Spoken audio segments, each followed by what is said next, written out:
not a leopard actually. They had cheetahs, not just a couple of cheetahs, and they were just laying down, relaxing, not even a care in the world. I was like, this is a very huge contrast to the cats we saw in San Diego just recently.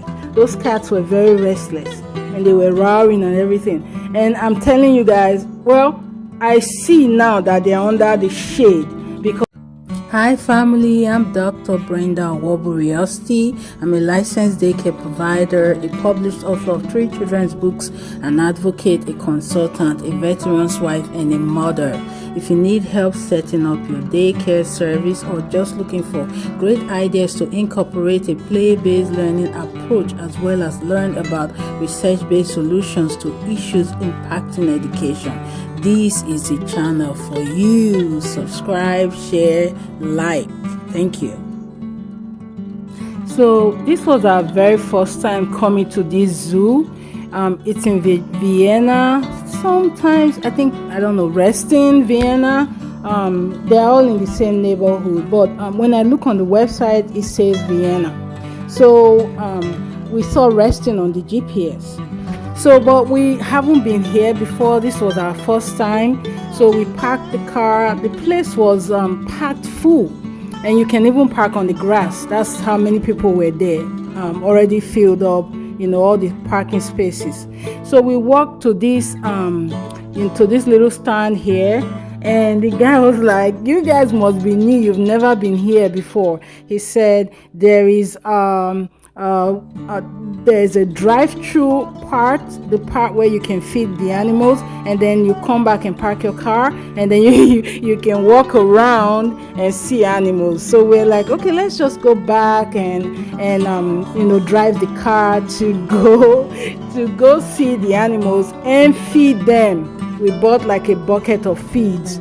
So we actually thought it would be really, really fun. I had my old man. I have to bring him to the front seat so he can experience the animals very, close up. We were driving very, very slow, a very slow drive-through. And my husband was driving. He had the food because I really don't go close to big animals, so I wasn't going to be feeding them. I already kind of sensed that something was about to go down, but I was still hoping. I was like, hey, it's gonna be fun. When we saw cows when I was growing up, they were everywhere. We when they were coming from one direction, we went in the other direction. We did not go towards them. We did not try to feed them, especially since they are custodial people, where they are very protective of their cows. They didn't let you touch them or come close to them. So we stayed away from cows and whoever was keeping them. So, and they were short. I have to tell you one experience once. A cow chased my sister and I on our way to school, because sometimes we walk to school, and we had to jump a fence, and it wasn't fun. So I stay away from cows. I'm sorry. So we kept driving, and we were like, wow, I've never been this close to a cow. Wow, that was so awesome. And the baby was like, cow, cow. I don't want to keep saying baby. He's a toddler now. He's almost 2. So he was like, cow. We were like, cow, cow. And I think they call those fawns, and there was a bison, and look, my husband feeding that cow with food on his hand. I was like, wow, you're doing great. I'll film on this end. I'll film you, but I'm not gonna touch. I'm sorry. So the cow came, and while this cow was just busy being calm and nice and soft and just doing the right thing, all the other cows started coming. They were like, oh, this is where the food is. Whoa, let's go. Look, they started coming and taking charge of the container of food. My goodness, this was where we were like, it's getting wild here. I said, how can these cows be so hungry when everybody who comes here will feed them, And there was quite a nice line when we were driving through. So if everybody who's coming in here is feeding them, why are they so hungry? I was thinking that, but they were hungry and they were eating that food really nicely. And then this cow broke a mirror.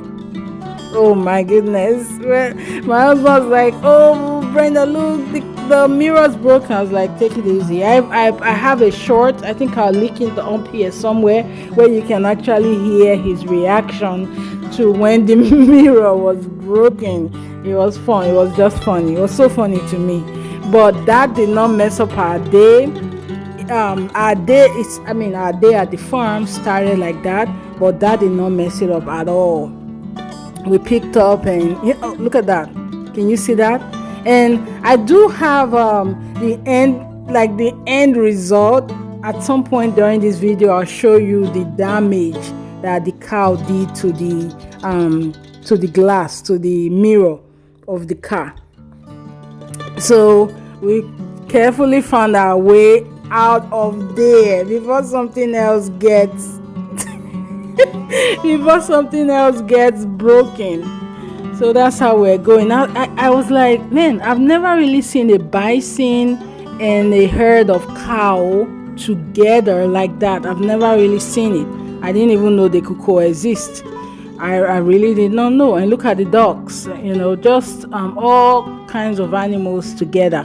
Now they had these workers right there, and if they saw that the animals were getting too aggressive, they will come and help you. But I think the lady who was working, I think she was real busy behind us, so she didn't see when that whole debacle happened with the mirror, with the cows breaking the mirror. But when cows break mirrors, who is in charge? Llama. when cows break mirrors, you're in charge of taking care of it, right? Not the cows, not the zoo. So we just had to breathe and just kept going. It was a fun experience. I don't think I'll do it again. I always like doing these things once, and I'm like, okay, I know how it is. I don't think I'm gonna do it again. But it was fun. It was fun while it lasted. And as we were driving through the drive-through line, I actually was thinking this is an amazing concept. Now, I had a child at daycare, and the parents had told me about this during COVID. That was what people were doing. They were going through the drive-through line and seeing these animals. Okay, I can't remember what that bird was called actually, but that was it. So we finished, we parked the car, and they had these hot dogs, which we did not go to. But this is like the little gift store where they had all kinds of animals. You can just buy stuffed animals actually that you could just get. I think we got a turtle. I can't remember. First we were looking at like a koala and then a zebra, and then we ended up getting a turtle. They even have a small aquarium, because this is how you come in and you show them your wristband. We did get a wristband at the beginning, and you show it to them so they know you've paid, and you just walk out. So when we walked out, we saw these various enclosures. I was actually surprised at the variety of animals they had here. I expected to see like goats and chickens, something that's common that we can easily see everywhere. Those were there, but also they had kangaroos. They had a leopard. No, not look what I was saying. A cheetah, not a leopard actually. They had cheetahs, not just a couple of cheetahs, and they were just laying down, relaxing, not even a care in the world. I was like, this is a very huge contrast to the cats we saw in San Diego just recently. Those cats were very restless, and they were roaring and everything. And I'm telling you guys, well, I see now that they're under the shade because it was hot. The temperature was very, very hot. So I think they were just tired. They didn't want to be in the sun, and they all came laying down here on the shade. They are so, so beautiful. You do feel like you want to take your hand through and pet them, but you can't, because there are signs everywhere that that these animals are wild animals. Please do not put your hands in to pet them. Even sometimes there were warnings you shouldn't feed some animals. Some animals you are allowed to feed, and some you were warned not to even feed them. So I was very fascinated with the cheetahs. I love to really I love to look at them, and it is very what's this word I want to use now? Maybe I want to say fantastic to notice that cheetahs and leopards and tigers are different because of the spots they have in their bodies. That's how you can tell. So that is always very fascinating to me, how different they are, but yet they look alike. They look so much alike. But we just kept going and just looking into different enclosures. This is not a really huge zoo, but it is big. I'm not saying it's not big, but it's not as huge as some big zoos that we've been to before. But it was fascinating to see some of these animals, just a variety of them, and just looking at them and trying to know what they were was very interesting. I still wonder at myself that there are still many animals out here. Look at this one, like the Tera, that I haven't even ever heard of. So when I go to the zoo like this, I write things down and I go back home and I study them, and I'm like, okay, wow, all this time I never knew these existed, what they eat, and I just research. I do more research. So going to the zoo is very fun. And also, if you have children, you're teaching them animals, you're teaching them beginning letters, beginning sounds. You're teaching them compassion and how to be nice to animals. You're teaching them a lot of stuff when you go to the zoo with children. So that's how we kept going. We kept looking at different places and at different enclosures, and just reading those signs that will tell you what to do and what not to do. So when you're in Rome, you act like a Roman, right? You follow rules, follow the rules and regulations. The owners of the zoo, the people who maintain it, they know these animals one-on-one. They work with them daily. They know what they can or cannot do. So we are not, I'm going to listen to them because they know what they're doing. So while we were walking around, I did see one lady, and she did echo some sentiments. She was with her husband and her child, and she was angry. She was like, I don't like why they have animals at the zoo, and they are not happy. She was talking about the conditions. I really didn't see any like bad conditions on this trip, but I understand where she's coming from. But again, sometimes some animals are rescued at the zoo. So that's why I like to go back after I take a trip to the that's a Red River hog. After I take a trip to the zoo, I go back home and I read about them, about that particular zoo. And I did read about this zoo, and I learned a lot of information from reading about them. But yeah, she echoed some sentiments and aloud, and she didn't like the animals being encaged. She said they could do better in the jungle, and I absolutely understand her stand in that, right? So goats they are animals that I'm very, very familiar with. We grew up with goats in our neighborhood. Parakeet is what they have here. But yeah, we grew up with goats and chickens maybe ducks and rabbits, just around the neighborhoods. And those are animals I'm very used to. I can see a goat anywhere and say, hey, that's a goat. But there are some animals that I'm like, what is this? Is that a pig? Just is that a squirrel? What is that? So, yeah. So I'm still learning the animals that I've seen here. I've seen a lot of them, and then there are varieties. Oh my goodness! Growing up, I forgot to say snakes. There are a variety of snakes too, and lizards. Lots of lizards and bugs. When I was growing up, so I have experiences with animals, with a lot of animals, but actually more I've broadened my experiences just going to the zoo, and it's been fantastic. It's been amazing.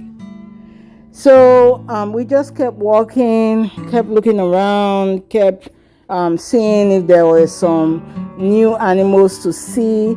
Another reason why I like going to the zoo is that it's a very nice workout, especially when the weather is nice. You're walking from one part of the zoo to the next. There is no shuttle. Oh, well, sometimes there are shuttles, but we choose not to use them because we want to work out, want to walk. So going through this zoo took us more than an hour, and that was really nice. So this is the red-ruffed lemur, and I like how they also have like fun facts about the animals and what they eat, how they behave, where their natural habitat is supposed to be. I was just trying to get like a closer view of the lemur. Yep. So that's it. You can see it's a very well kept zoo. It's clean. It's not dirty at all. Lots of spaces to run. They were not. It was filled up, but you did not feel like you were cramped. There was space for everybody. So I know that those are cows because we grew up in neighborhoods where cows will walk by, and those cows are usually black and white actually. So yeah, that's it. We saw cows, which we already had some experiences with cows at the beginning when they did something to our car, broke our rear mirror. Okay, so we kept looking, just admiring some more goats, and remember, this is okay. That's the African goats. Yeah, that's why I was saying that these are goats that we're used to. We know these animals. They were in our neighborhoods when we were growing up, and I'm very used to them. But our food was over, so we're no longer feeding at this time. We're just looking. See, these animals are actually trying to get away from the sun. It was too hot. I'm telling you, it was hot. So that's a pig, or those are pigs. Those are pigs making some oink oink sounds and trying to get some some coolness, because they were trying to hide under that little shady thing that they put there for them, just like a small tent that they can stay under and get cool. Yeah, it was hot. And then they had these little horses. Then they had the camel, all well decorated, ready for a ride. When you wanted to ride the camel, you go up those steps and you sit on it and then you ride it. But I didn't. You know what I said? I said I don't do big animals. I don't. If I ride it now, the animal will feel that, oh, this person is not comfortable and I might be the first person to fall or be pushed off. So I'm like, oh no, I don't want to ride this. I don't want to ride the camel. But I'm going to watch from a distance when I see people riding. So I was waiting here. I just wanted to see somebody get on the camel and ride it. But very beautiful animal, and it looked like it was calm too. And the handler was he was inviting us to ride. I think it was $10 per ride, but it wasn't something I wanted to do at that moment. So I just was watching when people rode it, but I did not ride it. I didn't want to ride it. So you see what that is? That is a kangaroo. They had a bunch of these. They had a bunch of kangaroos. Maybe we saw a lot. We saw maybe about 8. I don't know, in different, just scattered around the kangaroo enclosure or kangaroo area. And I think, if I can remember, this is probably the first time I've ever seen one. These were not really big. They were not really big like the ones I've seen on on TV or on social media before. These ones they're small. They're much smaller, but they were moving around. They looked like they were having fun, and I think even the animals were complaining about the heat. Animals and people alike were complaining about the heat. So you can see me. I was still watching these camel people. I was like, I asked my husband. He didn't feel like riding any camel. So oh well. So we just watched people ride it. I think this should be about it for the video. I'm just gonna leave you with the other footage of somebody riding the camel and maybe a close-up of the camel itself. In the meantime, oh, this is the car. This is the damage. Before I leave, that is the damage that the cows did. Look, they scratched it and they broke the mirror. Look at that. You see what I was saying? They scratched it and they broke the mirror, and we had to pay money to fix that. So you see what I was talking about? Look at all those scratches. Look at that. And then the mirror was totally broken. Luckily, we were able to patch it up to travel back home, and then we fixed it. All right, guys, don't forget, prayers get answered, miracles still happen, and every single thing is possible. Thank you so much for always coming back. You guys are amazing. If you're new, don't forget to subscribe, like, and share. And I love you all. Thanks for watching. Peace out.